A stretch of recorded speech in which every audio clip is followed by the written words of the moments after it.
KSRTCയുടെ breath analyser കഴിഞ്ഞ കുറച്ച് ദിവസങ്ങളായി അല്ലേ അനാവശ്യമായി പണിയെടുക്കുന്നു. പ്രശ്നം ഉണ്ടാക്കിക്കൊണ്ടിരിക്കുകയാണ്. ബ്രീത്ത് അനലൈസറിൽ പോസിറ്റീവ് ആണെങ്കിലും യഥാർത്ഥത്തിൽ മദ്യപിച്ചിട്ടില്ല എന്ന് ഡ്രൈവർമാർ വാദിക്കുന്നു. ഇത് വലിയ പൊല്ലാപ്പാവുകയാണ്. ഇപ്പോൾ വന്നിരിക്കുന്ന ഒരു വാർത്ത നോക്കൂ. ഇതിൻ്റെ പേരിൽ, അതായത് മദ്യപിച്ചു എന്ന പേരിൽ നടപടി നേരിട്ടിട്ടുള്ള KSRTC ഡ്രൈവർ സമരം നടത്തുകയാണ്.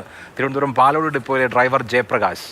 അദ്ദേഹം കുടുംബവുമൊത്താണ് KSRTC സ്റ്റാൻഡിൽ ഉപവാസം ഇരിക്കുന്നത്. നടപടിക്ക് പിന്നാലെ നടത്തിയ പരിശോധനയിൽ ബ്രത്ത് അനലൈസറിലെ റീഡിംഗ് തെറ്റാണെന്നും തെളിഞ്ഞിരുന്നു. കഴിഞ്ഞ കുറച്ച് ദിവസങ്ങൾക്ക് മുമ്പാണ് മറ്റൊരിടത്തും ഇതേപോലെ സംഭവം ഉണ്ടായി. അദ്ദേഹവും പരിശോധന നടത്തി അദ്ദേഹം മദ്യപിച്ചിട്ടില്ല എന്ന് തെളിയുകയും ചെയ്തു. പ്രശാന്ത് കൃഷ്ണ വിവരങ്ങളുമായിട്ട്. പ്രശാന്ത്, ഇത് ഒരു പതിവായി മാറിയിരിക്കുകയാണ്. ഇതിന് എന്തെങ്കിലും ഒരു സംവിധാനം വേണ്ടേ? ഇതിപ്പോൾ മദ്യപിച്ചിട്ടാണ് ശരി, നിങ്ങൾ മദ്യപിച്ചു എന്ന് കണ്ടെത്തുന്നത് കുഴപ്പമില്ല. ഇത് ചെയ്യാത്ത കുറ്റത്തിന് കുറ്റം ചെയ്തു എന്ന് പറയുമ്പോൾ ആളുകൾക്കുണ്ടാകുന്ന മാനസിക ആഘാതം അത് വളരെ വലുതുമാണല്ലോ. KSRTC എന്തെങ്കിലും ഒരു പുനർവിചിന്തനം നടത്തുന്നുണ്ടോ? അല്ലെങ്കിൽ നല്ല ക്വാളിറ്റിയുള്ള മെഷീൻ കണ്ടെത്തണം അല്ലേ?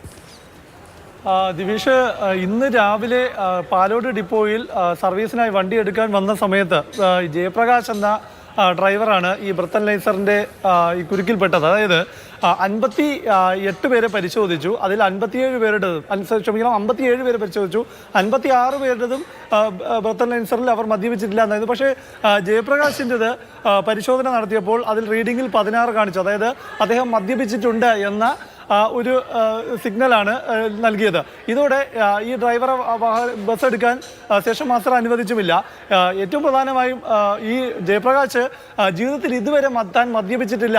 അദ്ദേഹത്തിൻ്റെ കൂടെ ജോലി ചെയ്യുന്നവരും അതുപോലെ തന്നെ സ്റ്റേഷൻ മാസ്റ്ററും എല്ലാം തന്നെ അനൗദ്യോഗികമായി സംസാരിക്കുമ്പോൾ അദ്ദേഹം മദ്യപിക്കുന്ന ആളല്ല എന്നാണ് വിശദീകരിക്കുന്നത്. ഏതായാലും ഒരു തവണ ഈ ബ്രത്ത് അനലൈസറിന് തകരാറുണ്ട്. കാരണം കഴിഞ്ഞ ആഴ്ചകളിൽ ഇത് ആദ്യം പരിശോധിച്ചപ്പോൾ ഇതിൽ മദ്യപിച്ചു എന്ന വാണിംഗ് കാണിക്കുന്നു. രണ്ടാമത് പരിശോധിക്കുമ്പോൾ മദ്യപിച്ചിട്ടില്ല എന്ന വാണിംഗ് കാണിക്കുന്നു. പക്ഷേ അപ്പോൾ ഇത് ആദ്യം ഒരു തവണ പരിശോധിക്കുമ്പോൾ മദ്യപിച്ചിട്ടുണ്ടെന്നുള്ള വാണിംഗ് ആണെങ്കിൽ, അല്ലെങ്കിൽ അതിന് അങ്ങനത്തെ സിഗ്നലാണ് വരുന്നെങ്കിൽ രണ്ടാമതൊരിക്കൽ കൂടി പരിശോധിക്കാനുള്ള വ്യവസ്ഥയില്ല.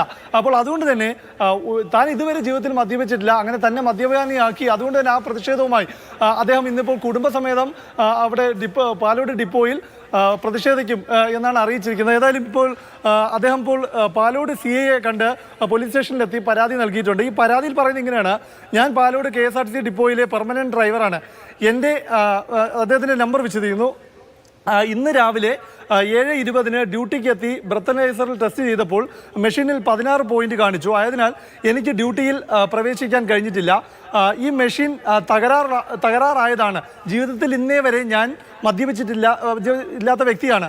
അതിനാൽ എൻ്റെ മെഡിക്കൽ ടെസ്റ്റ് നടത്തുവാൻ സഹായിക്കണം. അതായത് വീണ്ടും താൻ മദ്യപിച്ചിട്ടില്ല എന്ന് പ്രൂവ് ചെയ്യാനുള്ള ടെസ്റ്റ് നടത്തണമെന്ന ആവശ്യമാണ് അദ്ദേഹം പാലോട് സർക്കിൾ ഇൻസ്പെക്ടറെ കണ്ട് ആവശ്യപ്പെട്ടിരിക്കുന്നത്. ഏതായാലും താൻ ജീവിതത്തിൽ ഇതുവരെ മദ്യപിച്ചിട്ടില്ലാത്ത താൻ തന്നെ മദ്യപാനിയാക്കി ഈ ബ്രത്ത് അനലൈസറിന്റെ തകരാറ് കാരണം എന്നാണ് അദ്ദേഹം പറയുന്നത്.